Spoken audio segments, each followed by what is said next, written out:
الحمدللہ وحدہ والصلاۃ والسلام علی من لا نبی بعدہ اما بعد. بات چل رہی تھی ان کے سوال نمبر 13 کی کہ غیر مقلدین کے نزدیک سونے چاندی کے زیور میں سود نہیں ہے.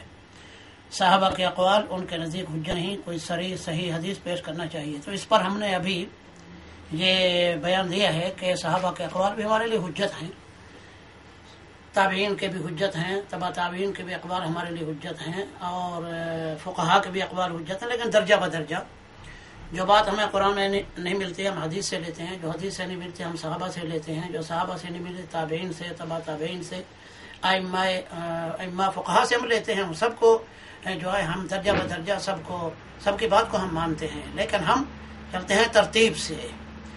تو اس وجہ سے یہ کہنا کہ ہمارے نزدیک صحابہ کے اقوال حجت نہیں, یہ بات غلط ہے. رہا اس کا یہ سوال سونے چاندی کے زیورات میں سود نہیں, معلوم یہ ہوتا ہے اس نے مسئلہ وضاحت سے نہیں لکھا.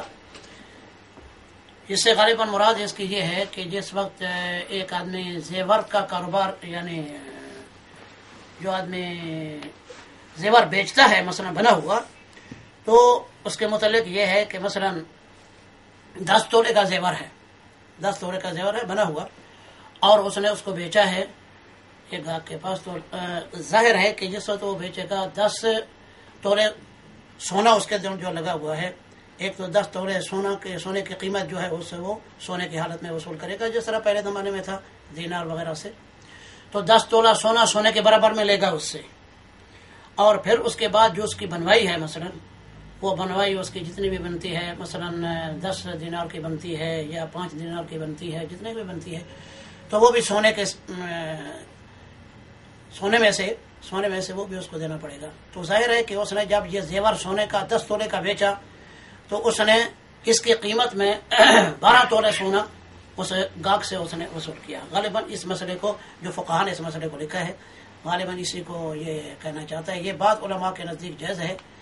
امام مالک رحمۃ اللہ علیہ سے بھی یہ قول ہے اس میں, لیکن امام ابن عبد البر رحمۃ اللہ علیہ نے لکھا ہے کہ یہ امام مالک کا قول غلط ہے, اور باقی تمام فقہا کے نزدیک یہ چیز صحیح نہیں. اس میں یہ ہے کہ نبی کریم صلی اللہ علیہ وسلم نے فرمایا کہ سونے کو سونے کے برابر بیچو اور یدن بیدن بیچو, چاندی کو چاندی کے بدلے میں برابر بیچو, اور یدن بیدن ہاتھوں ہاتھ بیچو. اس کے اندر نہ تو یعنی ادھار جائز ہے اس میں, نہ ایک طرف سے ادھار نہ دونوں طرف سے ادھار, اور پھر دوسری چیز یہ ہے کہ اس میں کمی پیشی بھی جائز نہیں. تو اس بارے میں امام جناب عبداللہ بن عمر رضی اللہ تعالیٰ عنہ کے پاس ایک شخص آیا, چنانچہ موطا مالک میں یہ روایت موجود ہے اور دوسری کتابوں میں بھی ہے. عبداللہ بن عمر رضی اللہ تعالیٰ عنہ کے پاس ایک شخص آیا, اس نے کہا جناب میں سونے کا کاروبار کرتا ہوں, تو ایک آدمی میرے پاس آتا ہے اور وہ آدمی تاجر ہے, مثال طور پر وہ ہے جلدی میں اس وقت تو سونے کے سکے چلتے تھے. تو وہ بولتا ہے کہ جناب میرے پاس یہ سونے کے سکے ہیں, میرے پاس یہ سونا ہے میرے پاس, یعنی ڈلی کی صورت میں, ٹکڑوں کی صورت میں, ڈلی کی صورت میں, یہ مجھ سے آپ لے لیں, لیکن میرے پاس اتنا وقت نہیں ہے کہ میں اس سے ڈھلوا لوں, وہ دینار بنوا لوں جو معین مقدار کے ہوتے تھے, میں وہ بنوا لوں سکے کی صورت میں. تو یہ اس کو آپ وزن کر لیں کتنا اس کا ہے, اور اس کے بدلے میں مجھے بنے ہوئے سکے دے دیں. آپ دینار جو بنے ہوئے ہیں یہ بغیر بنا لے لیں سونا مجھ سے, اور اس کے برابر جتنے بھی آپ کا یعنی دینار مجھے بنا لیں, اور اس کی مزید جو قیمت ہے وہ بھی میرے اس سونے سے آپ لے لیں, میرے سونے سے لے لیں. تو جس وقت اس نے جو ہے اس کے سونے کو رکھا ترازو کے ایک ترازو میں, اور دینار جتنے اس نے لینے تھے مثلا وہ رکھے دوسرے پلڑے میں, تو جتنا سونا جتنا دینار اس کا بنا ہوا اس کے پاس تھا, جتنا سونا تھا وہ مثلا 10 تولے تھا, 20 تھا, جتنا بھی تھا, تو اس نے اس کے مقابلے میں اس کے بدلے میں اس نے سونا لے لیا ڈیلی کی صورت میں, ٹکڑوں کی صورت میں. اب اس کے بعد یہ تو ہو گیا برابر. اب اس کے بعد جو سونے کی گھڑائی ہے, جو اس نے سکوں کی گھڑائی جو لگی ہے, تو اب وہ بولے گا کہ بھی اس کے بدلے میں مثلا مجھے 2 تولے اور دے دو سونا, اور یا 3 تولے یا 4, جتنا بھی اس کا حساب بنتا ہے اس حساب بنا کے وہ دے دے گا. تو کہتے ہیں وہ قیمت جو ہے, قیمت کے طور پر بھی وہ اس میں جو ہے سونا لیتا ہوں ان سے, کیونکہ چلتے سونا تھا اس وقت, سکے بھی سونے کے چلتے تھے. تو کیا میں یہ کر سکتا ہوں؟ عبداللہ بن عمر نے فرمایا نہ, یہ تم نہیں کر سکتے, کیونکہ اللہ کے نبی نے فرمایا کہ جب سونے کو سونے کے بدلے بیچو, کیونکہ قیمت میں بھی تم سونا دے رہے ہو, لے رہے ہو, قیمت جو قیمت لے رہے ہو تم وہ بھی سونا لے رہے ہو, اور جو چیز تم دے رہے ہو وہ بھی سونا ہے, تو اس وجہ سے دونوں طرف سے سونا ہے برابر برابر بیچو. نبی صلی اللہ علیہ وسلم نے منع کیا ہے کہ اس کی اجرت یا اس کی مزدوری کسی دوسری چیز سے لو، مثلا چاندی سے لو یا کسی اور جنس سے تم لے سکتے ہو، لیکن سونے سے تم اضافہ اس سے نہیں لے سکتے. اس نے کہا جناب پھر ہم تمہارا تو کاروبار ہی نہیں چلے گا، ہم کیا کریں، کس طرح کریں؟ تو وہ شخص عبداللہ بن عمر رضی اللہ تعالیٰ عنہ چلتے رہے، وہ شخص بھی پیچھے پیچھے آپ کے چلتا رہا، یہی بار بار سوال کرتا رہا.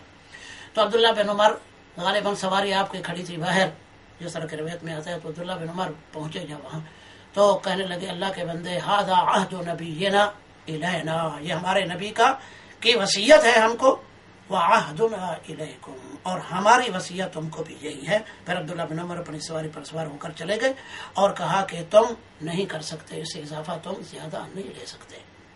بہرحال اس کا صحیح جواب یہ ہے کہ اگر یہ کسی نے لکھا بھی ہے کہ اس میں سونا اضافہ میں لے سکتا ہے آدمی، اس کی قیمت اسی جنس سے لے سکتا ہے جو جنس وہ بیچ رہا ہے، تو یہ مسئلہ غلط ہے، بلکہ اس کی قیمت اس کو کسی دوسری چیز سے دینی چاہیے. مثلا جس وقت آپ نے انگوٹھی بنائی یا زیور بنایا سونے کا، آپ اس کی قیمت چاندی میں دیں اس کو، یعنی جتنے پیسے اس کے بنتے ہیں بنوائی کے، تو چاندی کی صورت میں آپ اسے دے سکتے ہیں. چاندی کے سکے ہیں تو وہ دے دیں، چاندی کے سکے ہیں وہ دے دیں. لیکن آج کل تو کرنسی نوٹ ایک ہی بنتا ہے، آج کل تو یہ مسئلہ ہی گڑبڑا ہے. تو بہرحال انہوں نے یہ جو کہا کہ زیورات کی خرید و فروخت میں سود واقع ہوتا ہے، یعنی غیر مقلد کے نزدیک سونے چاندی کے زیور میں سود نہیں، یہ بات غلط ہے، بلکہ ہے اس کے اندر صحابہ کے اقوال ہمارے لیے حجت ہیں. اس وجہ سے ہم نے عبداللہ بن عمر کا جو جہاں قول پیش کیا ہے، اور اس پر حافظ امام ابن البر رحمۃ اللہ علیہ نے لکھا ہے کہ اس پر امت کا اجماع اور امت کا اتفاق ہے اور یہ قطعی طور پر جائز نہیں. اس لیے ہم نے لکھا ہے سونے و چاندی کے زیورات کی خرید و فروخت میں بھی سود واقع ہوتا ہے جب دونوں طرف ایک ہی جنس ہو، یعنی دونوں طرف سونے کا زیور ہو یا چاندی کا، یا ایک طرف سونے کا زیور ہو دوسری طرف سونے کا سکہ دینار ہو یا سونے کی بنی ہوئی کوئی چیز ہو، تو ان کی بے میں برابری شرط ہے. امام ابن عبد البر رحمۃ اللہ علیہ نے اس پر امت کا اجماع نقل کیا ہے. اس مسئلے میں معاویہ بن ابی سفیان کا اختلاف مذکور ہے. معاویہ بن ابی سفیان رضی اللہ تعالیٰ عنہ نے ایک بار کسی غزوے میں کچھ برتن سونے کے ان کو ملے، کیونکہ ایرانی وغیرہ یہ لوگ سونے کے برتن استعمال کیا کرتے تھے، تو سونے کے برتن ان کو ملے. تو انہوں نے فرمایا جاؤ یہ سونے کے برتن جو ہے لوگوں کو بیچ دو، ان کو ان کے وظائف میں، یعنی جب ان کے وظیفے نکلیں گے، جو لوگوں کو وظائف دیتے تھے معاویہ رضی اللہ تعالیٰ عنہ، تو ان کو جا کے بیچ دو، اور جب ان کے عطیات نکلیں گے یا ان کے وظائف نکلیں گے تو ان سے قیمت وصول کر لیں گے. تو اب اس میں پہلی بات تو یہ ہے کہ یہاں ایک طرف وہ سونا دے رہے ہیں ان کو اور دوسری طرف اس کی قیمت ادھار ہے، تو یہ بھی منع ہے. تو اس وجہ سے جب یہ معاویہ رضی اللہ تعالیٰ عنہ کا اختلاف اس میں مذکور ہے، اور امام مالک سے بھی اسی طرح کی روایت ہے، مگر امام ابن عبد البر نے کہا ہے امام مالک کی یہ روایت غلط ہے. اور معاویہ رضی اللہ تعالیٰ عنہ سے عبادہ بن صامت صحابی نے اختلاف کیا. جس وقت انہوں نے معاویہ رضی اللہ تعالیٰ عنہ کا یہ فرمان سنا کہ جو بیچ رہے ہیں برتن کو، سونے کے برتن کو، تو عبادہ بن صامت وہیں شام میں تھے، تو انہوں نے فرمایا کہ یہ سود ہے، ہم اس کی اجازت نہیں دے سکتے. تو معاویہ رضی اللہ تعالیٰ عنہ نے وہاں ممبر پر یعنی آئے بیٹھے اور لوگوں کو جمع کیا اور کہنے لگے بعض لوگ ایسے ہیں کہ نبی کریم صلی اللہ علیہ وسلم کی احادیث ایسی بیان کرتے ہیں جو ہم نے نہیں سنی. تو عبادہ بن صامت نے کہا میں نے اللہ کے نبی سے یہ بات سنی ہے، میں بیان کرتا رہوں گا، اس کو بیان کرتا رہوں گا، خواہ مانے نہ مانے. یہ عمر بن خطاب رضی اللہ تعالیٰ عنہ کے زمانے کا واقعہ ہے کہ جب معاویہ رضی اللہ تعالیٰ عنہ وہاں کے گورنر تھے. تو پھر یہ عبادہ بن صامت رضی اللہ تعالیٰ عنہ سیدھا مدینے آئے، اور عمر رضی اللہ تعالیٰ عنہ نے پوچھا عبادہ کیوں آئے تم؟ تو انہوں نے کہا میرا جھگڑا ہو گیا. کس سے؟ معاویہ سے. تو انہوں نے کہا کس مسئلے میں؟ تو انہوں نے جب یہ مسئلہ بتایا تو پھر عمر رضی اللہ تعالیٰ عنہ نے معاویہ کو لکھا کہ تم اپنے قول سے باز آ جاؤ اور عبادہ بن صامت کو مت چھیڑو. اور یہ معاویہ کو لکھا کہ اس کی حکومت تمہارے اوپر، تمہاری حکومت اس کے اوپر نہیں ہے، یہ وہاں آزاد رہیں گے، براہ راست میرے مسئول ہوں گے یہ، لہذا جو بھی اللہ کے نبی کی حدیث بیان کریں گے وہ مقصد یہ ہے کہ اس کے مسئول وہی ہوں گے. تو اس لیے معاویہ رضی اللہ تعالیٰ عنہ کو اپنے عمر رضی اللہ تعالیٰ عنہ نے منع کر دیا. اور ایک روایت میں یہ ملتا ہے کہ ابو درداء رضی اللہ تعالیٰ عنہ کا واقعہ ملتا ہے کہ ابو درداء نے ان سے اختلاف کیا. اس لیے امام ابن البر رحمۃ اللہ علیہ نے الاستذکار صفحہ 198 جلد 19 میں ابن عمر کی حدیث ذکر کی ہے، جس کا میں نے ابھی آپ کے سامنے ذکر کیا. بہرحال یہ سونے چاندی کا یہ جو مسئلہ ہے یہ اسی طرح ہے کہ زیور کی جو ہے قیمت اس قیمت میں، یعنی دونوں طرف سے ایک جنس ہو تو برابری شرط ہے، اضافہ اس میں جائز نہیں ہے.